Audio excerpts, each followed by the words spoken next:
करना चाहता हूँ। मैं अपने गुरुदेव को याद करते हुए अपना व्याख्यान आज प्रारंभ कर रहा हूँ।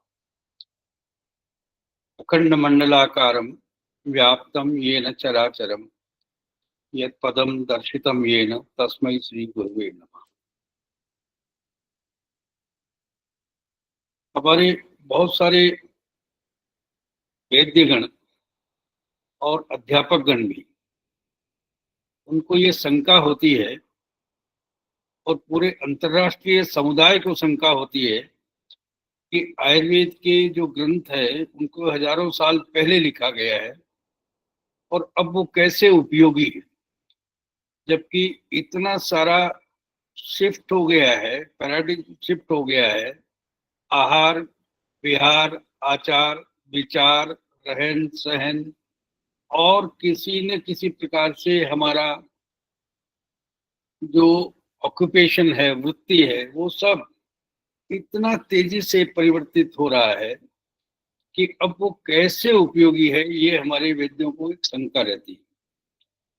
देखिए, ये सारे परिवर्तन, आपकी बात सही है कि परिवर्तन बहुत तेजी से हो रहे हैं, लेकिन आयुर्वेद एक विज्ञान, ऐसा विज्ञान है जिसने कुछ प्रिमिटिव कंसेप्ट वो इतने हजारों साल में हजारों ऋषियों के द्वारा परीक्षित और अनुभव है कि उनमें आज भी वो उस लेवल पर और उसी तरीके से वो कार्यरत है और उनका उतना ही उपयोग है जितना कभी चरक के काल में या आत्रेय के काल में रहा होगा।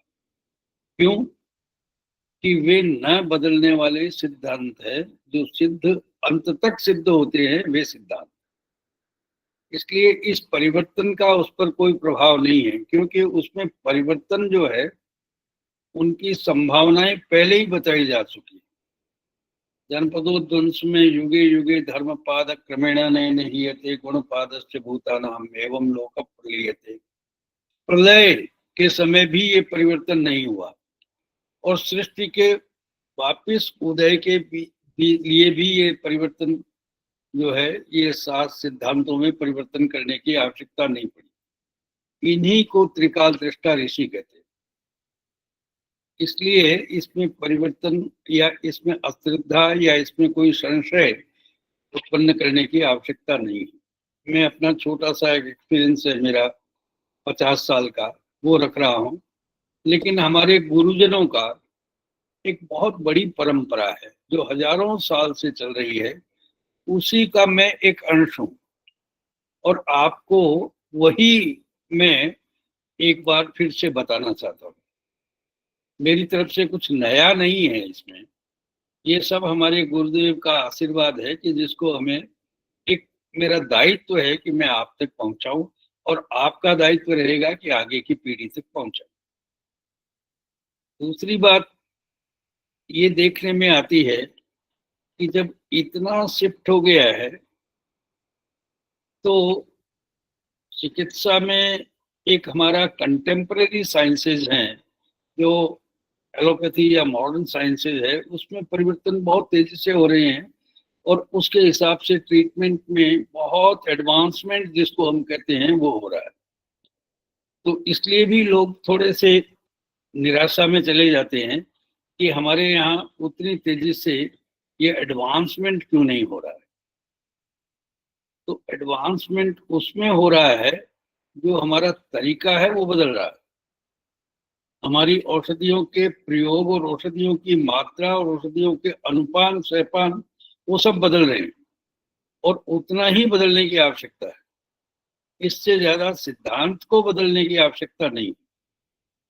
दूसरी बात ये, और एक बात है कि मैं अनुभव बताने के लिए यहाँ पर हूँ। तो अनुभव उस चीज को कहते हैं जो हो चुका है, वो कैसे हुआ है, कब हुआ है, कब नहीं होगा, कैसे होगा और कितना होगा, उसका अनुस्मरण करते करते करते करते ये अनुभव उत्पन्न हो जाते हैं। इसलिए हरेक को ये जिज्ञासा होती है कि कोई कार्य यदृच्छा से या एक्सीडेंटली हो रहा है या फिर असंशय रूप से सिद्ध होगा। तो असंशय सिद्धि की बात करता है चरक।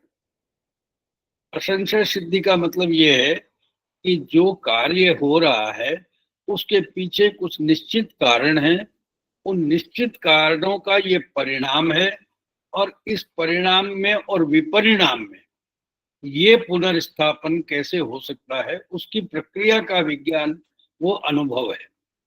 और जितने अनुभव आचार्यों ने, चरक और आत्रेय के बीच में भी हजारों साल का अंतर रहा होगा, और उसके बीच में वो अनुभूति रहा है, और उसके बीच में हमने, चरक और हमारे बीच में भी हजारों साल का अंतर है, और अभी भी हमारे गुरुजनों के आशीर्वाद से हमें वो अनुभव ही मिले।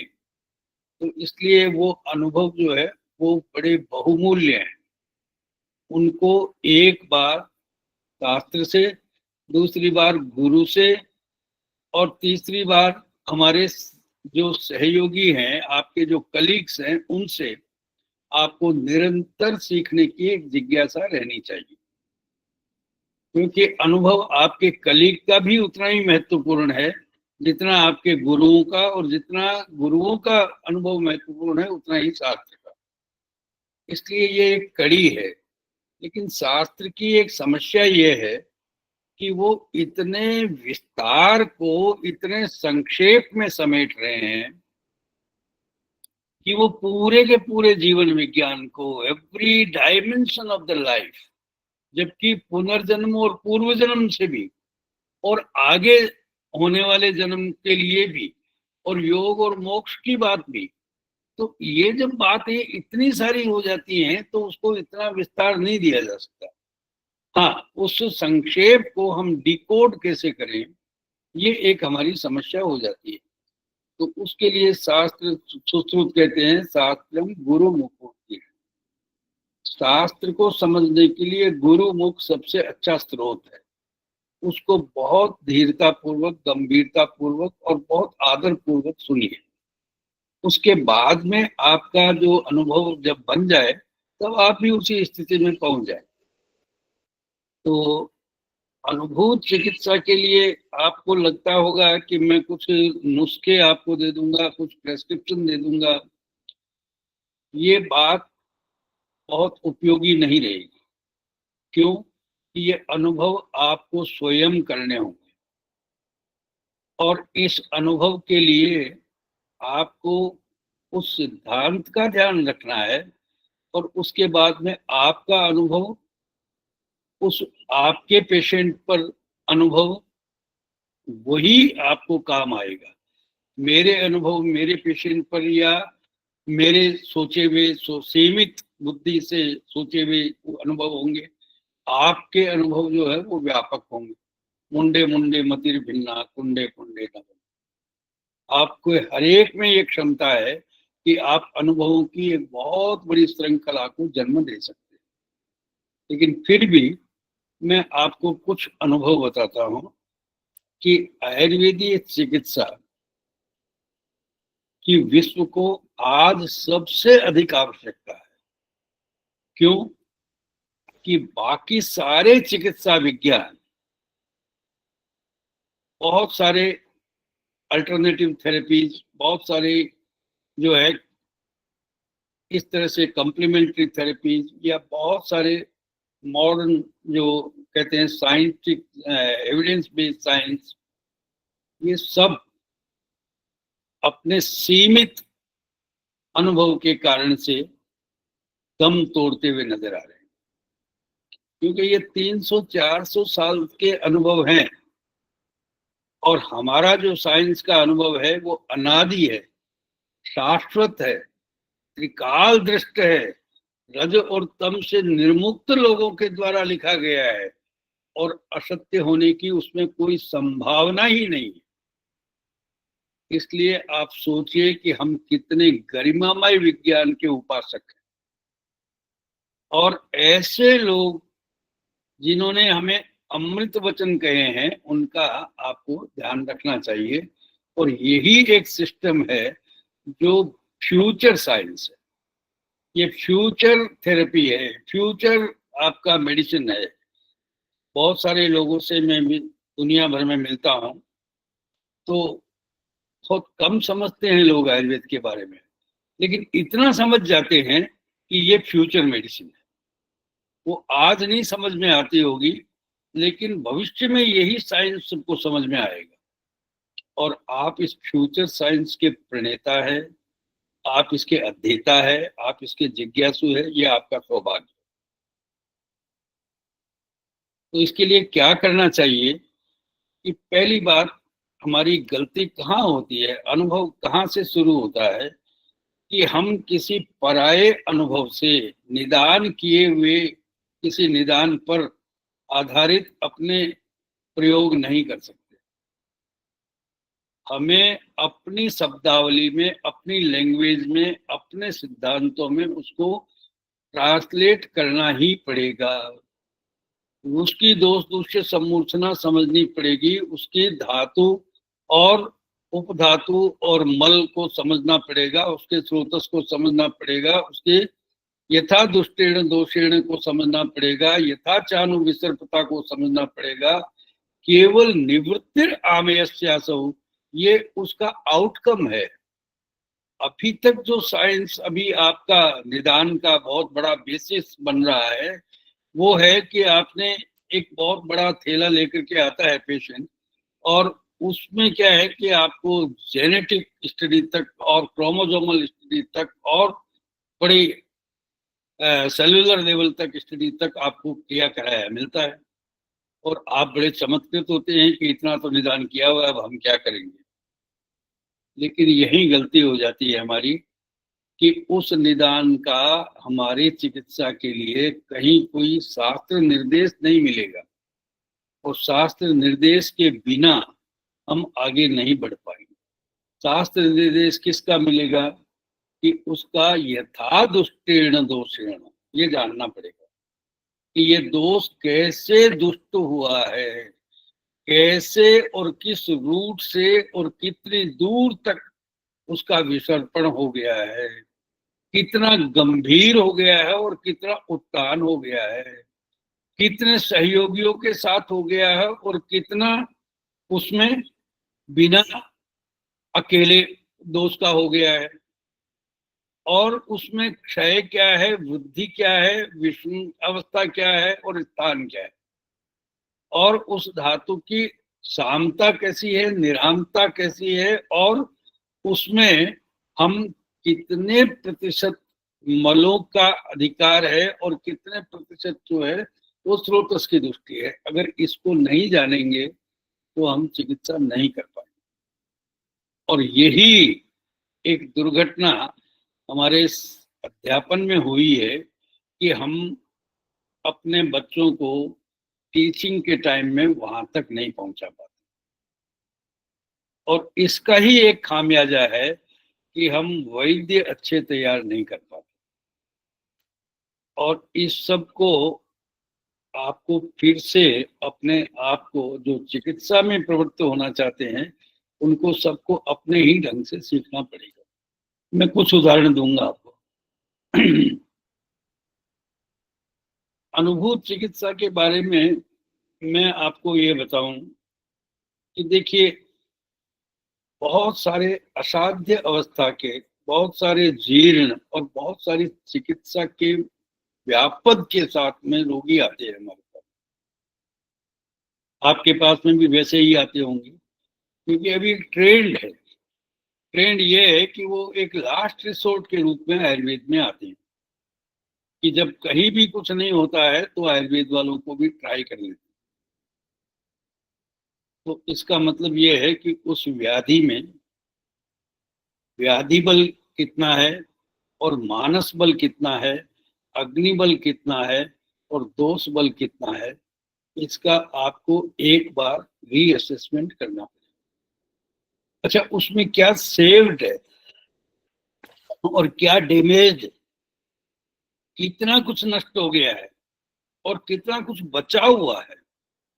अगर उसमें ओज बचा हुआ है तो कुछ भी नष्ट नहीं हुआ है, अगर उसमें अग्नि बची हुई है तो कुछ भी नष्ट नहीं हुआ है। तो फिर दोष दूष्य की जो लीला है उसको आप फिर से ठिकाने पर ला सकते हैं, यदि ये दो चीजें हैं। और बहुत सारे रोगी जिनको हमें असाध्य समझ करके आए थे, उसमें एक बार इस बात को दोबारा देखिए कि उसमें व्हाट इज सेव, क्या बचा हुआ है। अगर उसका ओज और अग्नि बची हुई है तो वहां पर आयुर्वर्णो बलम स्वास्थ्यम उत्साहो उपचय प्रभा ओजस तेजो अग्नय चोक्ता देहाग्नि हेतु का।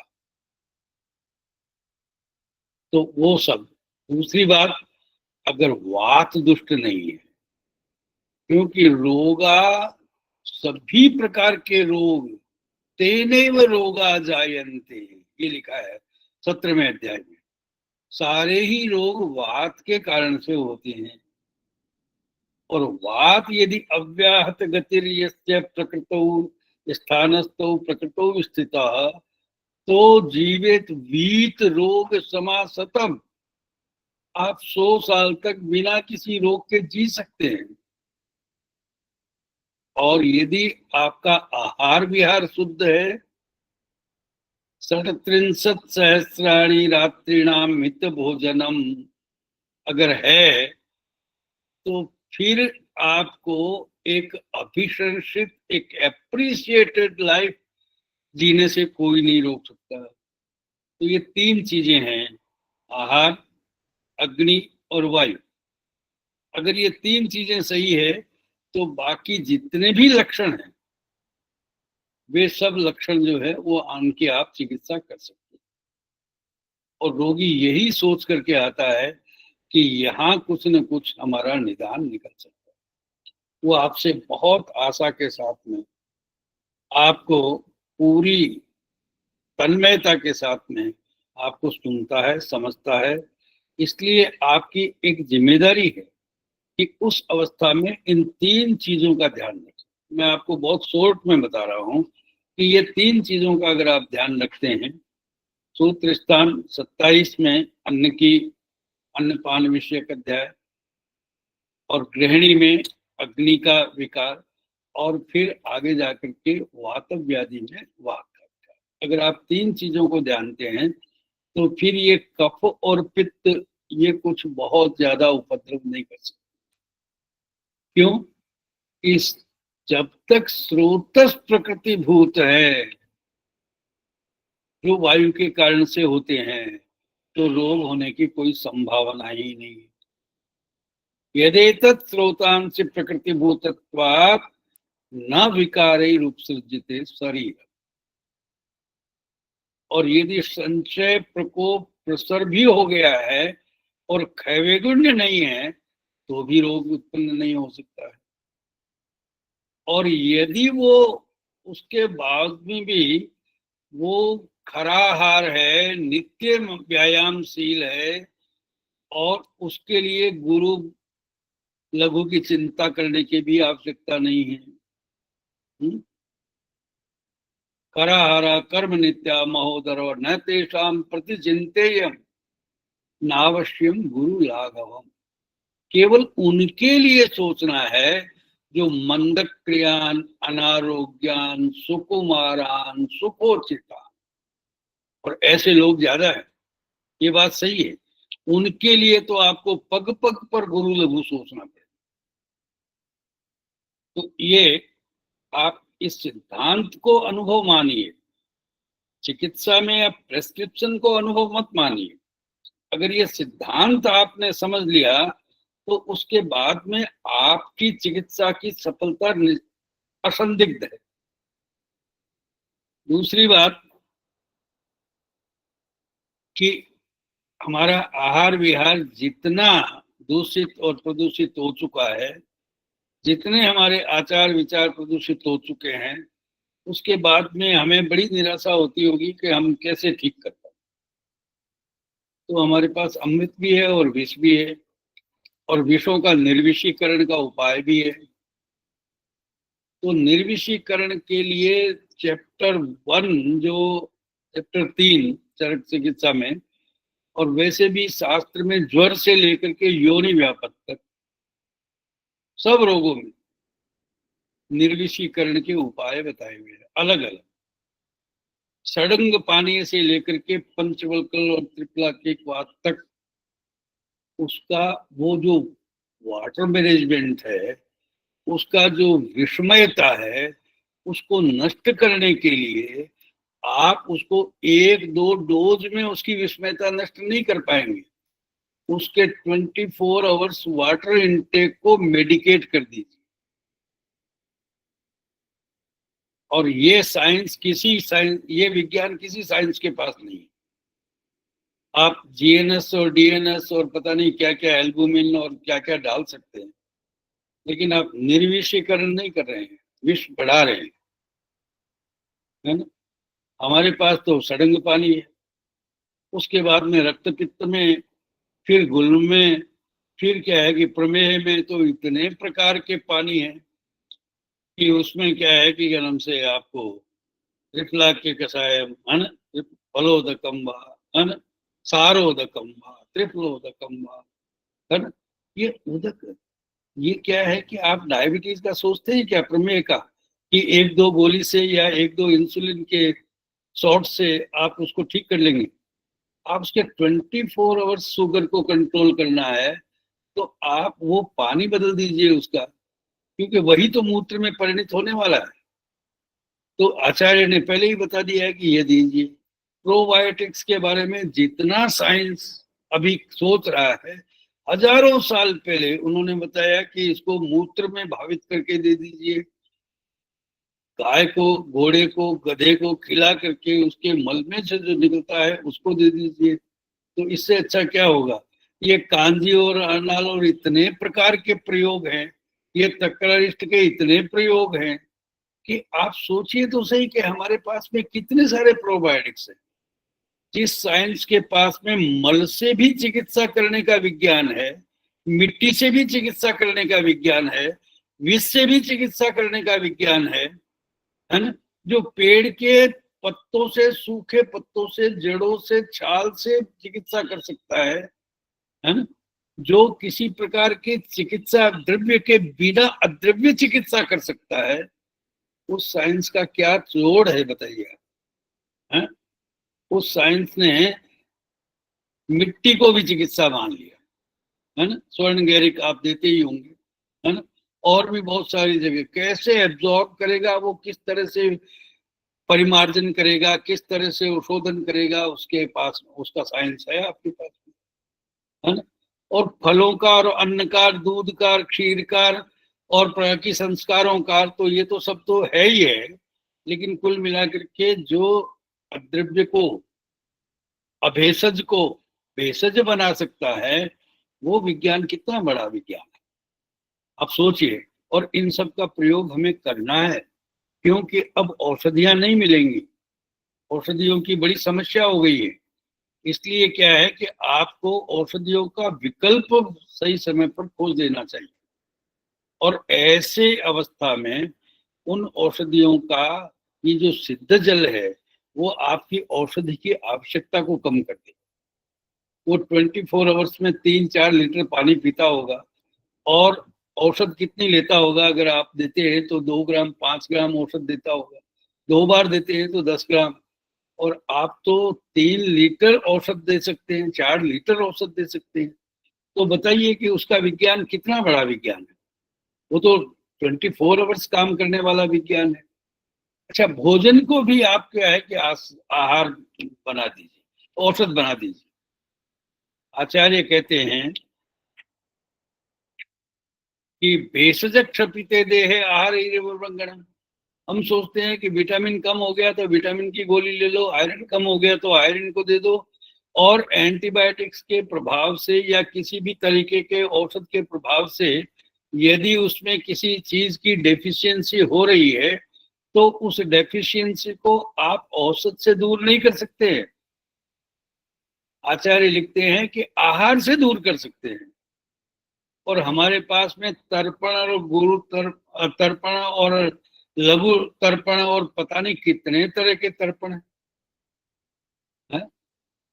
गुरु और तर्पण औषधियां भी है और संतर्पण औषधियां भी है, और ऐसी औषधियां भी है जो आपको गुरु भी नहीं हो, लघु भी नहीं हो, अलघु गुरु, अनुष्णसी, ऐसी औषधियां भी है। तो ऐसे विज्ञान की आप किसके साथ में तुलना कर रहे हैं? आप तो एक बहुत सौभाग्यशाली हैं कि आप ऐसे विज्ञान के अध्येता हैं। दूसरी बात कि अब कुछ रोगों के बारे में हमें एक शंका होती है कि हमारे पास पेन किलर नहीं है, हमारे पास एंटीबायोटिक्स नहीं है, हमारे पास एनाल्जेसिक्स नहीं है, हमारे पास एनेस्थेटिक्स नहीं है, हमारे पास ये नहीं है। तो मैं आपको बता रहा हूं कि ये सब केवल टेप वाटर फिनोमिना है। जो आपके कारण को खोज लेगा उसके पास सब कुछ है, और जो क्या है कि आउटकम को खोजेगा उसके पास कुछ भी नहीं। ये सारे जितने भी हैं सार्कोमा और ये एडिनोमा और पता नहीं कितने तरह के, ये सब आउटकम है। ये जो हिस्टोपैथोलॉजी है या जो सेल बायोलॉजी है या एटॉमिक डायग्नोसिस है, ये सब आउटकम है। हम उसके सोर्स की बात करते हैं, उसके आदि सोर्स की बात करते हैं। और अगर वो सोर्स आपने सुधार लिया, उसको ठीक कर दिया, तो ये करेक्शन जो है वो आउटकम में होते चले जाएंगे। आउटकम को आप केवल सर्जिकली रिमूव कर सकते हैं। औसत से रिमूव करने का तरीका तो यही है कि उसके सोर्स से आपको वहां जाना पड़ेगा।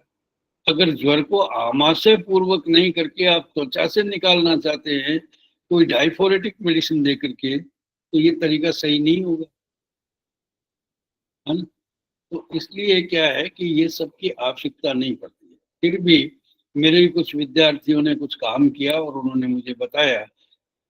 मैं बहुत गर्व के साथ में उन विद्यार्थियों का ऋणी हूँ कि उन्होंने मुझे अपने एक्सपीरियंस बताए और मैंने अपनी चिकित्सा में ऐड किए। तो उन्होंने बताया कि गुरुजी, कांचनार, गुग्गुल और शुद्ध गंधक और मंदिष्ठा, इसका एक ऐसा प्रयोग है जो किसी भी प्रकार के उपसर्ग में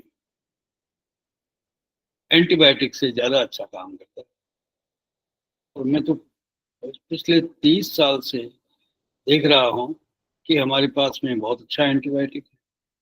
और उन सबसे ज्यादा जहां पर multi drug resistant MDR patients आते हैं, जहां एंटीबायोटिक काम नहीं कर रहे हैं, है ना, जो सीए कल्चर और सेंसिटिविटी करवाने के बाद में वो कहते हैं कि ये ड्रग्स काम करेंगी, ये नहीं करेंगी, वहां भी ये काम करते हैं। तो इसलिए ये तो कोई बहुत बड़ी बात नहीं है जिसको आप सोच करके उदास हो रहे हैं। पेन पेन मैनेजमेंट एनालिसिस, हमारे यहाँ पर 3 तरह की बात कही गई है पेन के बारे में।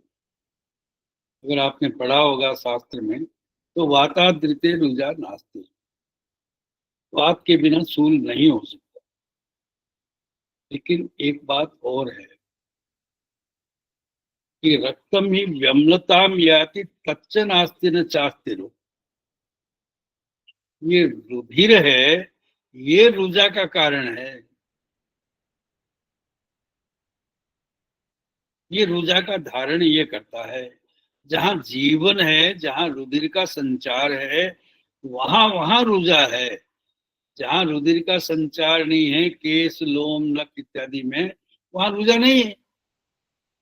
तो आचार्य ने बताया हमें कि वात की बात नहीं है, रुधिर भी है जिसमें रुजा होती है।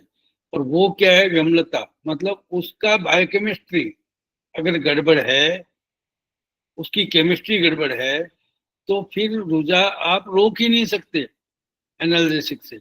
वो केवल उस पेन सेंटर को डिप्रेस करती है या उसमें वहां जाकर के ट्रैंकुलाइज करती है या सेडेट करती है, और रुजा का अनुभव नहीं देती। तो अफीम हमारे पास भी थी, लेकिन हमें तो अफीम देने से मना कर रहे हैं और आप अफीम यूज कर रहे हैं। कैनाबिस हमारे पास में थी और हम यूज करते थे। अब कैनाबिस सारी दुनिया यूज कर रही है और हम नहीं कर रहे।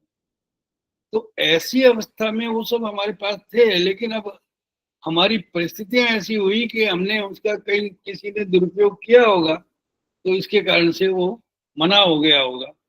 सरकार का दोष नहीं है इसमें, हमारे कार्यकर्ताओं का, जो वैद्यों का, वो भी दोष रहा होगा। तो उसके बाद में मैं आपको एक निवेदन करूं कि सबसे पहले ब्लड को, इम्प्योरिटीज को एक बार रिमूव आउट करो तो पेन अपने आप ही नहीं। अब एक बात और कही है अष्टांग हृदय में 30वें अध्याय में कि स्त्याने अस्त्रे वेदनात्यर्थम विलीने मंदता रुजा। जब जब रक्त में स्त्यांता घनत्व ज्यादा होगा तब पेन होगा। तो ये उसकी फिजिक्स है। देखिए, एक फिजिक्स है जिसके कारण से पेन हो रहा है, एक केमिस्ट्री है जो रक्तमी अम्लता में आती जिसके कारण से पेन हो रहा है, और एक उसका न्यूरोलॉजी, वातावृत्ति रुझानास्ति। ये तीनों अलग अलग चीजें और तीनों के अलग अलग उपाय है। एक का स्वेदन से भी उपाय हो सकता है, दूसरी का स्नेहन से होगा, और तीसरी का कोई न कोई तरीके के रक्त प्रसादन से होगा। तो त्याने स्त्री का हिमाद्री ने एक बात लिखी है कि हेमीकृति रक्त, रक्त का नॉर्मल टेम्परेचर जितना होना चाहिए उतना होना चाहिए। अगर वो किसी कारण से सब नॉर्मल टेम्परेचर पे आ जाता है तो पेन होता है। और सब नॉर्मल कैसे आएगा? कि जब उसकी प्रकृति बदल गई, जब उसका फिजिक्स बदल गया, जब उसमें द्रवत्व की हानि हो गई, जब उसमें जो रेट ऑफ फ्लो है वो कमजोर हो गया, तो प्रॉब्लम आ जाएगी। तो आचार्यों ने तो बहुत गंभीरता से इन सब चीजों को सोचा है, लेकिन हम उसका प्रयोग क्या करते हैं? और वो उस अध्याय में लिखा गया है जहां पर ये अग्निकर्म करते हैं, अष्टांग हृदय का 30वां अध्याय। तो वहां अग्निकर्म तक का भी प्रावधान है। और बहुत लोग करते हैं हमारे यहाँ पैरासर्जिकल जो कार्यक्रम, हमारे रामदास अवार्ड बहुत सिद्धता से करते हैं। तो कुल मिलाकर के ये सब हमारे पास उपाय हैं, और इन उपायों को हम एक बार अगर शास्त्र को नहीं देखें, एक बार चिकित्सा करने के लिए शास्त्र और एक बार परीक्षा करने, पास करने के लिए शास्त्र, ये दो बार अलग अलग ढंग से पढ़ना पड़ेगा। परीक्षा पास करने के लिए तो आपको सिलेबस पढ़ना है, उसमें बहुत सब कुछ नहीं पढ़ना, ठीक है ना? और उसका आप एक फोकस अलग है और उसका एक उद्देश्य अलग है। लेकिन चिकित्सा के लिए जब शास्त्र पढ़ेंगे तो उस सिलेबस से बाहर जो पेशेंट में है, वो जैसे ही आपके पास पेशेंट आता है, कोई बात नहीं आपने पहले नहीं देखा, जैसे ही आपने पेशेंट आता है आप एक बार उसको मैनेज कीजिए। क्या? वाइटल मैनेजमेंट, उसकी नींद, उसकी भूख, उसका पेट साफ होना और उसका चलने फिरने में सुगमता होना, इतना सा मैनेज कीजिए। 7 दिन के बाद में दोबारा बुलाइए, तब तक आप उसको पढ़ लीजिए और फिर उस व्याधि तक जाइए, उसका निदान खोजिए, और फिर उसने क्या किया है उससे उसको मिलाइए, और तब जाकर के आपको पता चल जाएगा कि हाँ, अब हमें एक निश्चित चिकित्सा देनी पड़ेगी। अब तक हम उसका केवल वाइटल जो वैल्यूज है उसको मेंटेन कर रहे थे, लेकिन अब हमें चिकित्सा देनी पड़ेगी। तो चिकित्सा देने से पहले, और रोगी आपके पास जरूर आएगा, अगर उसका पेट साफ हो गया, नींद आ गई, भूख लग गई, तो रोगी आपके पास जरूर दोबारा आ जाएगा। और आएगा तब आपके पास मौका है कि अब आपने शास्त्र भी पढ़ लिया है, उसका निदान भी खोज लिया है, उसकी चिकित्सा का उपाय भी खोल लिया है, और वो क्या कर सकता है और क्या नहीं कर सकता ये भी आपको पता लग गया। तो इसलिए क्या है कि ये इसमें घबराने की बात नहीं है। बहुत कॉन्फिडेंस के साथ में देखिए, अति विश्वास, अति आत्मविश्वास तो बहुत खराब है, लेकिन बड़ी नम्रता और बड़े धीरज के साथ में मैं आपसे निवेदन करता हूँ कि शास्त्र को आप किसी भी क्षण अलग नहीं कर सकते अपने आप से। जब तक आप, मैं इतना साल से पढ़ रहा हूँ और मुझे भी कई बातें अब पता चली है जो पहले हमारे गुरुजी पढ़ाते थे। मैं आपकी तरह से या कईयों की तरह से ऐसे सोचता था कि इसमें क्या दम है, लेकिन अब लगता है कि ये बात जब अनुभव के बाद में आप शास्त्र पढ़ते हैं तो उसमें एक नई दृष्टि मिलती है। और एक रास्ता नया भी खुलता है। तो इसलिए उसका अभ्यास मत छोड़िए। जो पेटेंट का एक सिस्टम बन गया है हमारे यहाँ भी एमआर और ये सब आते हैं। हमारे यहाँ आके बहुत निराश होते हैं कि आप ये क्या करते हो, हमारे पेटेंट नहीं चल रहा। तो भाई, पेटेंट चलाने की या तुम्हारी कंपनी चलाने की जिम्मेदारी नहीं है हमारी। हमारी जिम्मेदारी ये है कि पेशेंट को ठीक करनी। और उसके लिए मैं आपको बताऊं कि ये पेटेंट वाला सिस्टम ही तो फेल हुआ है मॉडर्न में। वहां जब सिद्धांत की चिकित्सा करते थे तब वो भी सक्सेसफुल थे। अब उनको ये मालूम पड़ गया है कि ये सिम्स और निम्स से लेकर के हम ये ट्रीटमेंट कर सकते हैं, तो यही तो गड़बड़ हो गई। ऐसा नहीं हो सकता कि एक चिकित्सा जो है वो सब में वैसे के वैसे ही काम करे। उसका आहार विहार आचार विचार सब अलग अलग है। उसकी वृत्ति और उसका मानसिक दशा सब अलग अलग है। उसका सोशल फाइनेंशियल जो सर्कमस्टांसेस हैं वो बिल्कुल अलग अलग है। उसका देशम दूष्यम बलम कालम प्रकृति मंडलम वय सत्वम सात्वम सब अलग अलग है। तो कैसे करेगा? हमारे यहाँ तो बड़ा इंडिविजुअलाइज कस्टमाइज मेडिकेशन है। तो इसलिए इस बात को, इस गंभीरता को और इस दायित्व को समझ, अगर ये सब हम करते हैं तो हमें कोई फेल्योर नहीं होगा, पक्की बात है। और मैं आपको बहुत मेरा छोटा सा अनुभव बता रहा हूँ कि हमारा जो क्योर रेट है आयुर्वेद का, मेरा नहीं आप सब लोगों का भी, वो क्योर रेट है वो दुनिया के किसी भी क्योर रेट से 3 गुना ज्यादा है, किसी भी सिस्टम में। इसलिए believe me, you can cure. Cure का मतलब आपने कभी देखा किसी बीमार को थायराइड ठीक हुआ? किसी बीमार का इंसुलिन लेने से या कोई हाइपोग्लाइसेमिक मेडिसिन लेने से, ओरल हाइपोग्लाइसेमिक लेने से डायबिटीज ठीक हुआ? किसी का ब्लड प्रेशर ठीक हुआ कभी? किसी का हार्ट जो है वो स्टेंट लगाने के बाद में, बाईपास करने के बाद में भी कार्डियो प्रोटेक्टिव दवाएं कभी बंद हुई? किसी का किडनी जो है वो बहुत सारे डाययूरेटिक्स और बहुत सारे एल्बुमिन और ये सब मैनेज करते हुए कभी ठीक हुआ? कभी नहीं होता। कोई एक ही उदाहरण नहीं है। और हमारे पास में रोगी, अच्छा मानसिक रोगों, किसी को किसी ट्रैंकुलाइजर से या सेडेटिव से या एंटी डिप्रेशन से, एंजाइटी से कभी पेशेंट को मुक्ति मिली है? एक की बात में एक, योन्य मन्य मुदीरे प्रयोग समय व्याधिम यो अन्य मन्य मुदीरे न चासो विशुद्धस्तु। वो अशुद्ध चिकित्सा है, वो अन्य अन्य व्याधियों को उत्पन्न कर रहा है।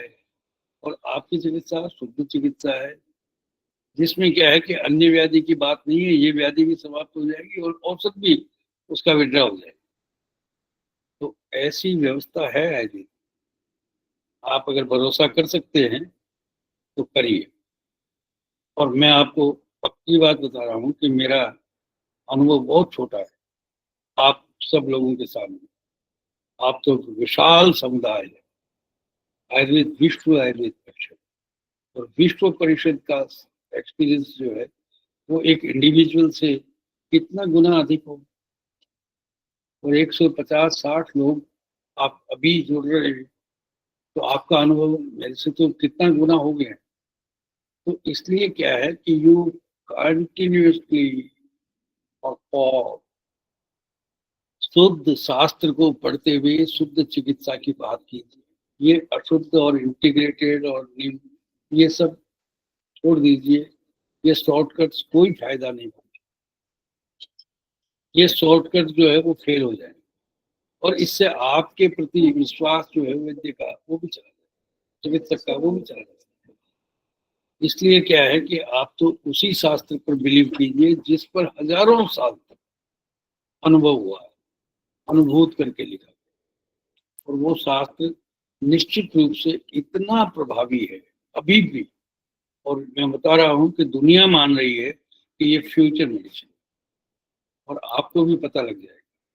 और बेटर ये है कि आज को आपको आज पता लग जाए। अगर फ्यूचर में पता लगेगा तो हमारा तो समय चला गया, ऐसे ही आपका समय भी चला जाए। है ना? लेकिन जो बचा खुचा है उसमें बहुत विश्वास के साथ में शास्त्र पर पूरा दृढ़ विश्वास करते हुए चिकित्सा कीजिए। निश्चित रूप से आपको चिकित्सा फलदायी होगी। हर एक चीज में उसका एक क्रम और है। हमारे यहाँ चिकित्सा के क्रम को अगर भंग कर देंगे तो चिकित्सा में व्यतिपात हो जाएगा। इतनी जल्दीबाजी की कोई कारण नहीं है। लंघनम स्वेदनम काल यवाग्वस्तित्व पाचनानि अविपक्वाड़ा सड़े दे, है ना? ये क्रम है, समय लगेगा। और रोगी तैयार है, लेकिन हम ही अधीर है। रोगी ये सोच करके आया है कि यहाँ समय लगेगा, लेकिन हम ही कहते हैं कि नहीं मैं तो कल कर दूंगा। तो ये मत कीजिए। इसका एक क्रम है, उस क्रम का पालन। क्यों? कि वो रोग भी तो किसी क्रम से उत्पन्न हुआ है। संचय, प्रकोप, प्रसर, स्थान, संचय, व्यक्ति और वेद से उत्पन्न हुआ है। उसमें भी तो निदान पूर्व रूप से संप्राप्ति हुई है। और संप्राप्ति की एक प्रक्रिया है जो धीरे धीरे या तेजी से जैसे भी बनी है उसका विघटन करना है, उसका कंपोजिशन को डिकम्पोज करना है, उसकी कॉन्स्टिट्यूशन को डिकॉन्स्टिट्यूट करना है, उसके इंग्रेडिएंट्स को इधर उधर बिखेरना नहीं है, उसका करेक्शन करना है। तो इसलिए क्या है कि इस क्रम का भी ध्यान रखिए। कई बार बहुत सारी बातें, छोटी छोटी बातें, औसत सेवन काल, औसत की मात्रा। औसत की मात्रा क्या है कि औसत की मात्रा हम कभी बार इतना संकोच करते हैं कि औसत शास्त्र में लिखा है 1 ग्राम देना है तो 1 ग्राम दे दिया। अरे भाई 1 ग्राम लेने के मतलब क्या हुआ? शास्त्र कहता है कि सन्निपात गुण विरुद्ध ही भूयसा अल्पम अवजीयते। अधिक से कम को जीता जा सकता है। अगर रोग बल अधिक है, दोष बल अधिक है, तो औसत की मात्रा उस रोगी में अलग हो जाएगी। और वो भी नित्य अभ्यस्यमान, नित्य अभ्यास करना पड़ेगा उसको। और अभ्यास करने के लिए अगर उसको औसत में दिक्कत है तो आहार में दे दीजिए, जल में दे दीजिए, और तो और उसकी हवा में ही बदल दीजिए,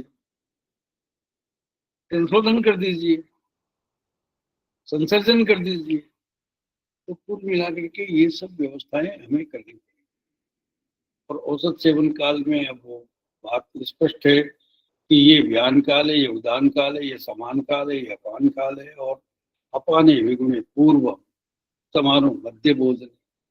तो ये बात तो बड़ी छोटी सी बात है, इसको कोई बहुत बड़ा समस्या थोड़ी है इसको समझना, है ना? प्राण में मुहुर्मुहु हम 2 बार 3 बार दे दिया, डॉक्टर ने TDS VDS कर दिया। हम तो कहते हैं जब जब हो तब तब लो। दूध में भी लो तो, खाने में भी लो तो, पानी में भी लो तो, चटनी में भी लो तो, चाट करके भी लो तो, और निकर के भी लो तो, सूंघ करके भी लो, धुआं से भी लो। ऐसी अवस्था है तो उस रोगी के लिए इतनी सी औसत से कैसे काम चलेगा?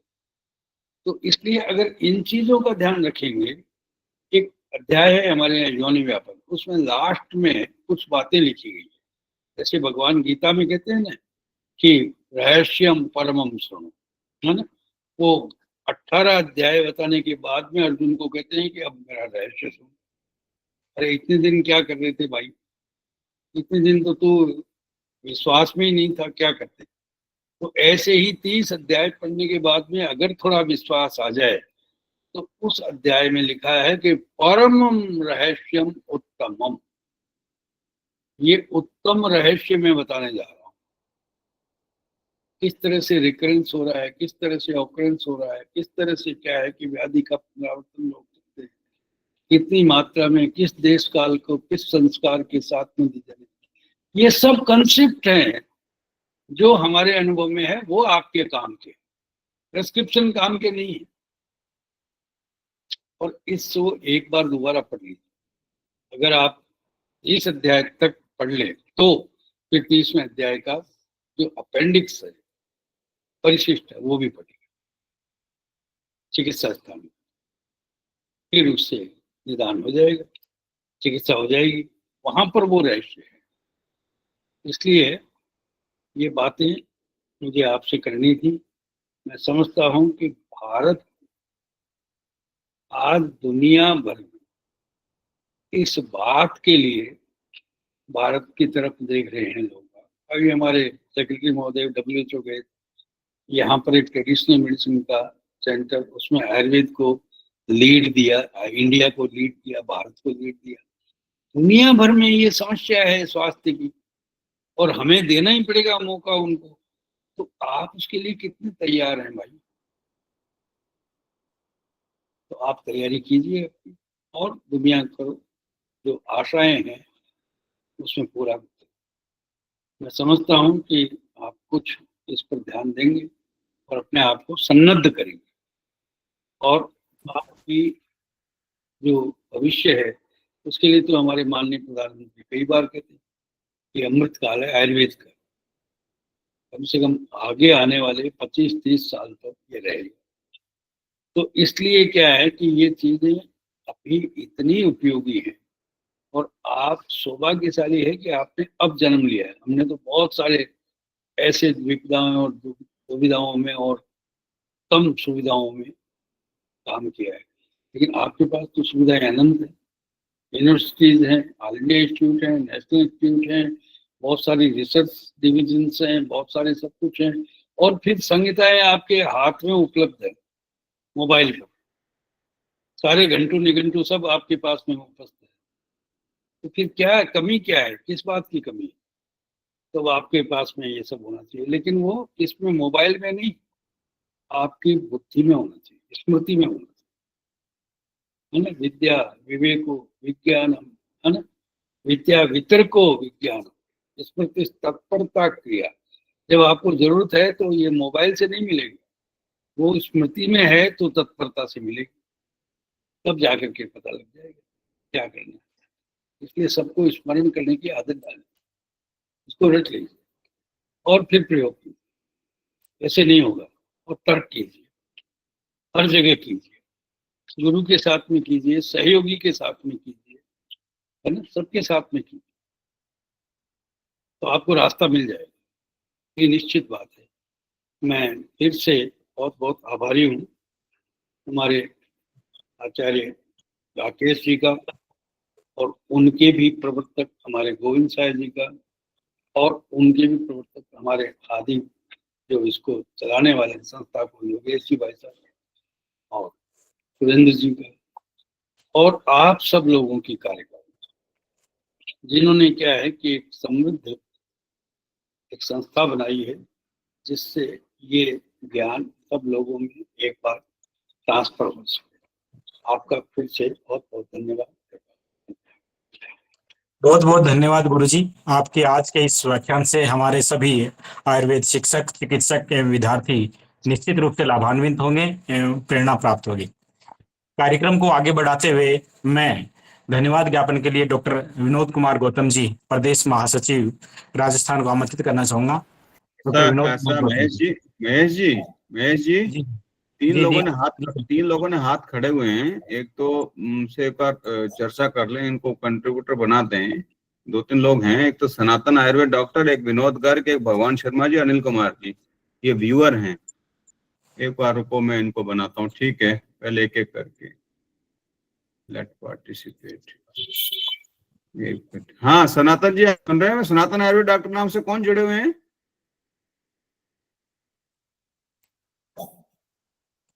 हेलो। तो कई बार हो जाता है ऐसे भी, इसमें हाँ कोई बात नहीं, कोई क्लिक कर बात। देते हैं ना। विनोद गर्ग जी, आप जुड़े हुए हैं? विनोद गर्ग जी, अनिल कुमार जी, अनिल जी आपकी आवाज आ रही है?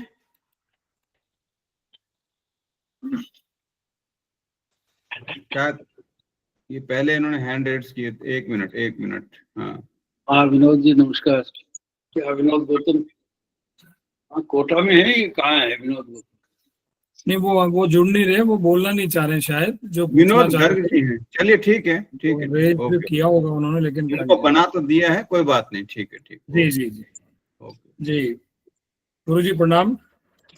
विश्व आयुर्वेद परिषद राजस्थान के शिक्षक प्रकोष्ठ द्वारा इस व्याख्यान माला के प्रथम व्याख्यान के हमारे मुख्य वक्ता आदरणीय श्रद्धेय गुरुजी प्रोफेसर श्री कृष्ण खंडल साहब का आज के इस व्याख्यान में अमूल्य समय देने के लिए मैं पूरे विश्व आयुर्वेद परिषद परिवार की तरफ से आपका धन्यवाद ज्ञापित करता हूं सर।